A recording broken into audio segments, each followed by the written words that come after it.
World leaders will hold an emergency roundtable at the G20 summit after those Russian missiles struck Poland. Our political editor Andrew Clennell joins us live from Bali. Andrew, what sort of reaction have we seen from leaders there?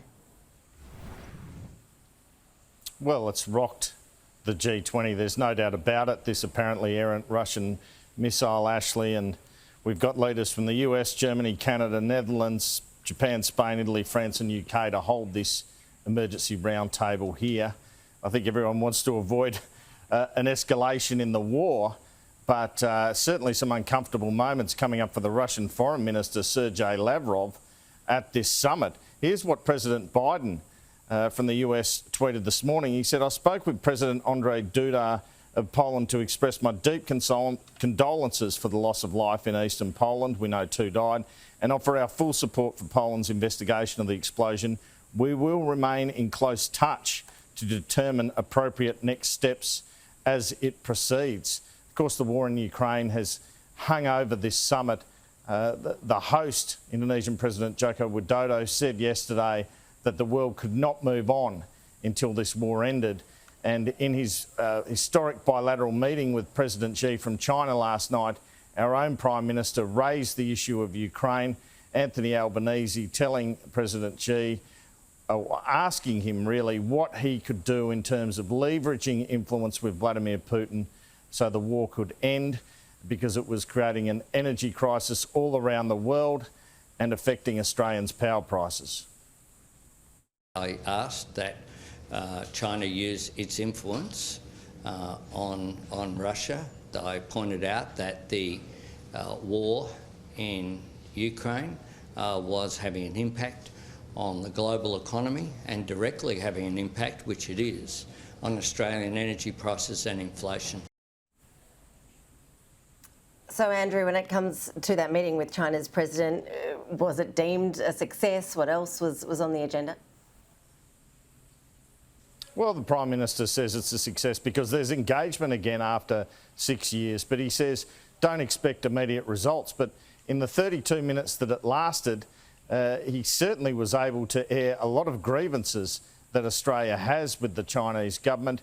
He said the timing of the meeting, only being 32 minutes, was not a concern, saying it actually went over time.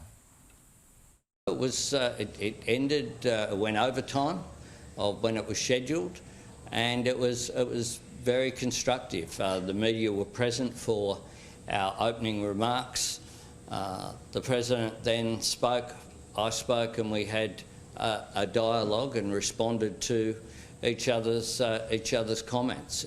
It was a warm discussion.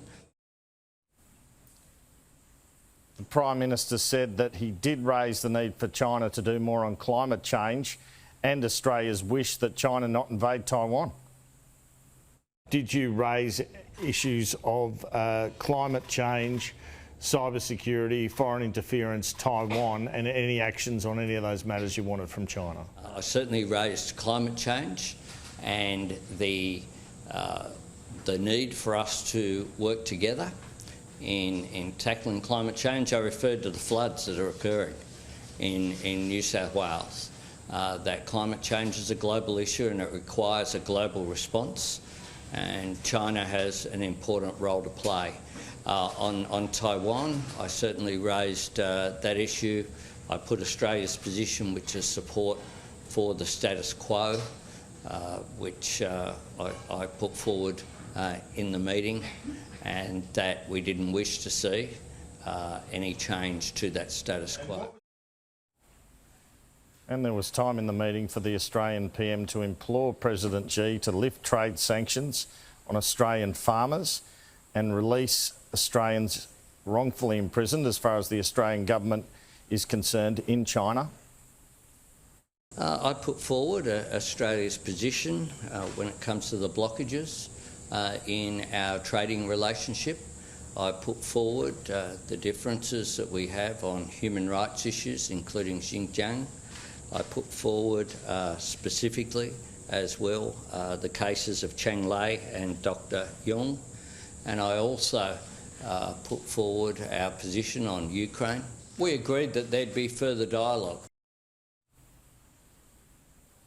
So the Prime Minister's message is the deep freeze is over. There will continue to be meetings with the Chinese. He's hoping out of that we'll see outcomes on some of these issues. He said you never see a situation where you're going to turn up to a meeting with the Chinese president, ask for something and it occurs, that this will be a slower process of negotiation around these issues than that. You shouldn't expect, or even with respect, expect that you have a meeting like that and we put forward a position and they come up with a conclusion. That's simply not the way that the system works. So I guess if you're going to have this shock sort of missile attack, Ashley, and you need world leaders to meet, G20 is not bad timing on it. They're all together there. They can all discuss probably condemning Russia's actions and warning them of dire consequences if this were to occur again. You'd expect something like that today. For Anthony Albanese's part, he'll be meeting the French President Emmanuel Macron and UK Prime Minister Rishi Sunak tonight, Australian time, in terms of bilateral engagements before he flies to Thailand for the APEC leaders meeting. Yeah, another big day there in Bali. Andrew Clennell there with the very latest, and of course we'll bring you further developments throughout the day.